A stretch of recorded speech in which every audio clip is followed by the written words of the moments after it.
Bonjour, bonjour, bienvenue dans ma bibliothèque. Nous sommes à Montréal le 23 février 2014. Mon nom est Bruno Lalonde. Il y a quelques jours, je me suis porté acquéreur d'un assez gros lot de livres et parmi les livres trouvés, celui-ci que mon ami David, le Huron dubitatif, a déniché. Alors, qu'est-ce que c'est? C'est un livre de Monterland qui était, petite parenthèse, un des écrivains préférés de Gaétan de Soucy.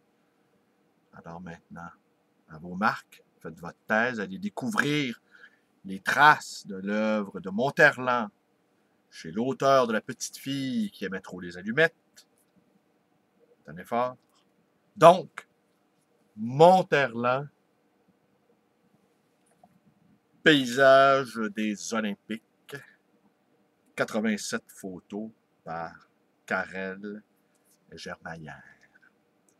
Alors, le livre a été publié, attendez, imaginez donc, chez Grasset, en 1940. À l'eau, l'atmosphère. Oui.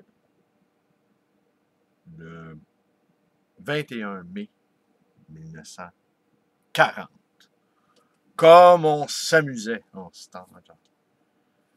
Et David, il m'a montré quelques passages que je vais vous montrer à l'écran. J'espère que vous allez pouvoir bien les voir, ces passages-là, ces photos-là.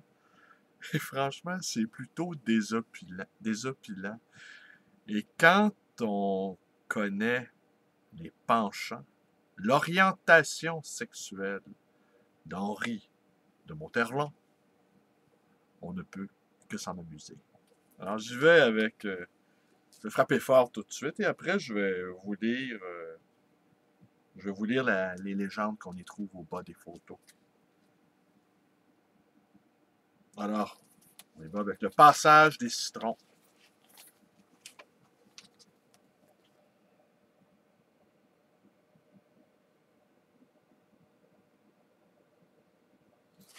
Alors ce qu'on y lit, pendant les mi-temps du football, on donne aux garçons des rondelles de citron.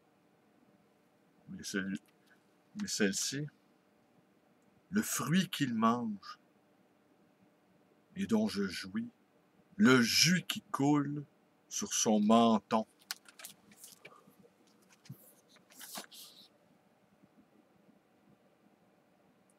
N'est-ce pas éloquent, ce jeune garçon, recueillant dans sa bouche les sucs du fruit acide?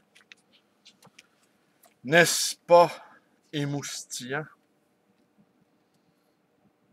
Jamais, jamais je n'oublierai cette fin de partie dans la nuit descendante, tandis que de l'Occident, en flammes, se déployait un ciel plein de Dieu. C'est pas beau, ça? Alors, voyez. N'est-ce pas? Ces jeunes garçons assistant à l'embrasement de tout cet Occident redevenu fou soudainement. N'est-ce pas édifiant? Ah, qu'il avait hâte qu'ils arrivent, les teutons, ce cher Henri.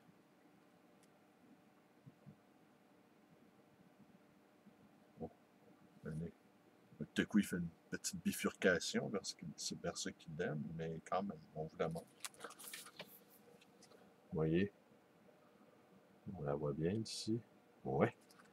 Et qu'est-ce qu'on y lit? La joie de la forme pleine et parfaite.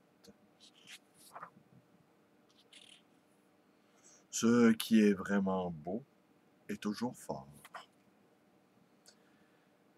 Il y a dans presque toute réunion d'athlétisme féminin une poignée de femmes qui offrent un spectacle accompli.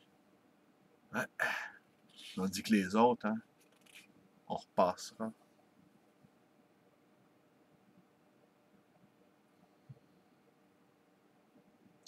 Victoire qui aviez pour elle l'amour de 15 000 hommes debout.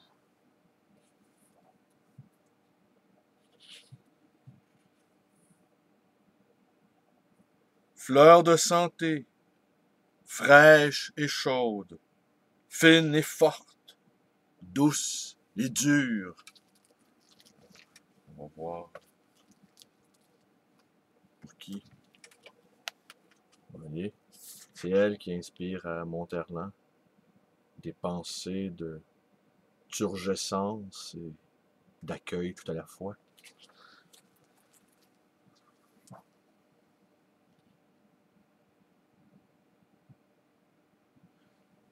Ici, Monterland a le sens de la nuance.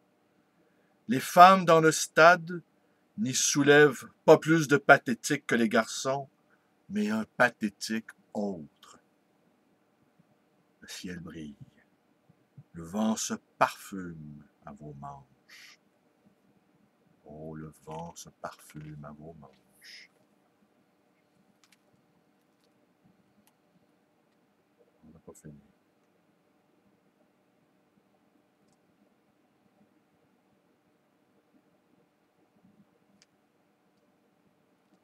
Son visage est lisse comme un galet poli, mais le front même dans le repos est labouré de 3 rides ondoyantes, semblables aux ailes d'un caducée. Vous savez quoi, vous, un caducée? J'en ai vous en face. Mais si vous ne savez pas ce que c'est, néanmoins, je vais quand même, vous voyez, il ressemble à un caducée. Voilà, le caducée dans une autre. Voilà. Ah, même l'ineffable Marcel Aubu se pâme devant pareil effet. On voit sa bédaine proéminente tressaillir comme un vent de printemps.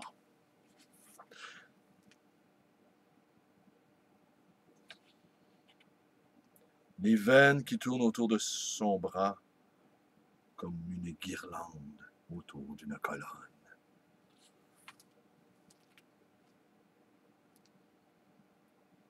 Oh, attendez, celle-là, je crains même d'avoir des plaintes. Ces petits poussets, lâchés à grand-peine par papa-maman avec 2 billets de métro et un vieux mononcle embusqué.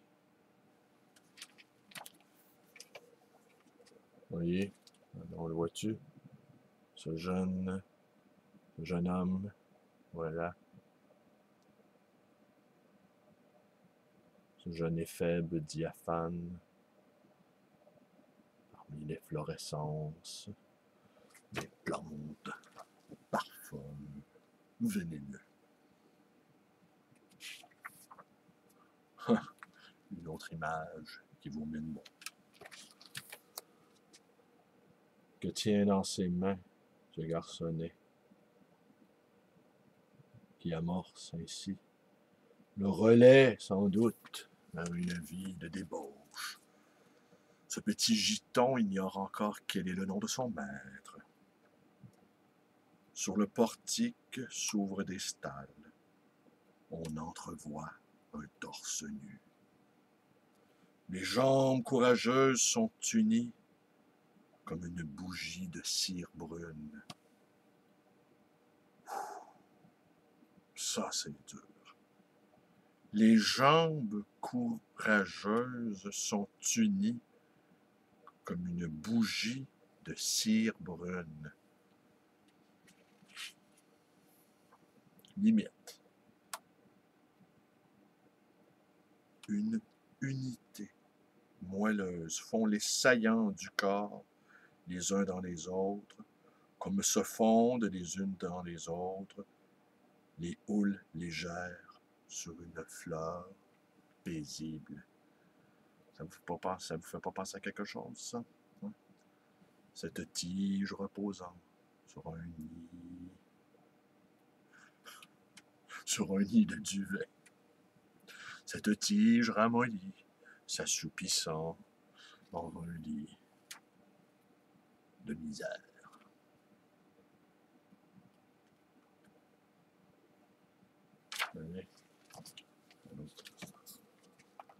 Un papillon. Un papillon sur un orteil. On imagine sans peine ce satyre de Monterland, se vautrant dans l'herbe fraîche.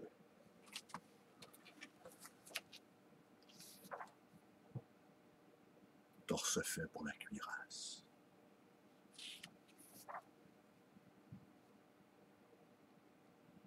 Douce est l'eau sur son corps qui brûle. Écoutez.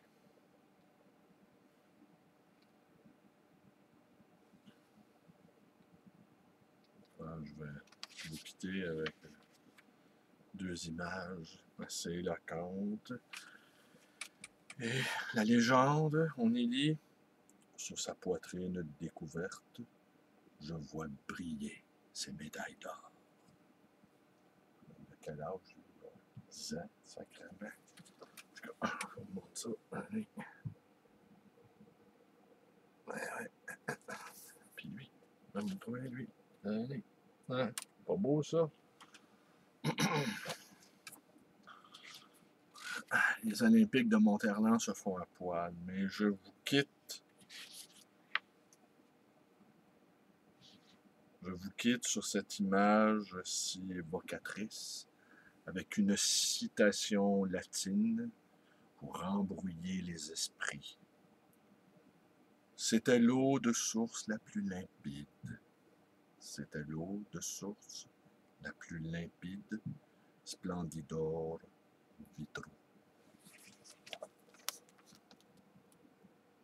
Splendidor Vitro. Et c'est sur cette image que je vous dis bonjour, portez-vous bien. Et à l'instar de ces Olympiens, ne reculant devant rien, abonnez-vous à ma chaîne. Vous pouvez également joindre ma page Facebook, mais vous n'y trouverez pas ce genre de choses, car votre homme n'aime pas trop le sport. Et encore moins les Olympiques. Vous pouvez également me téléphoner dans le 514-736-0999. Oh. Et vous pouvez également me rendre visite à ma librairie d'occasion et d'ancien, le livre voyageur, le quartier Côte-des-Neiges à Montréal. Une immense charmille s'enfonce et se perd. Attention, cœur sensible, je vais vous montrer quelque chose qui peut heurter votre sensibilité. De toute façon, je pense que vous avez bien vu.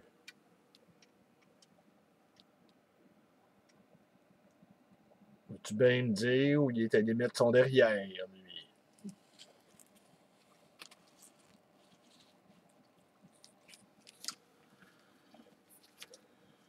Bonne journée. Je suis content que les Jeux olympiques soient terminés. Je n'ai pas regardé une seule seconde de ces Jeux. Je trouve que c'est une abomination. Et maintenant que les Jeux sont terminés, je crains fort pour le peuple russe, pour les opposants au régime de Poutine, qui sans doute maintenant vont se faire massacrer. La trêve olympique est terminée. Place au massacre.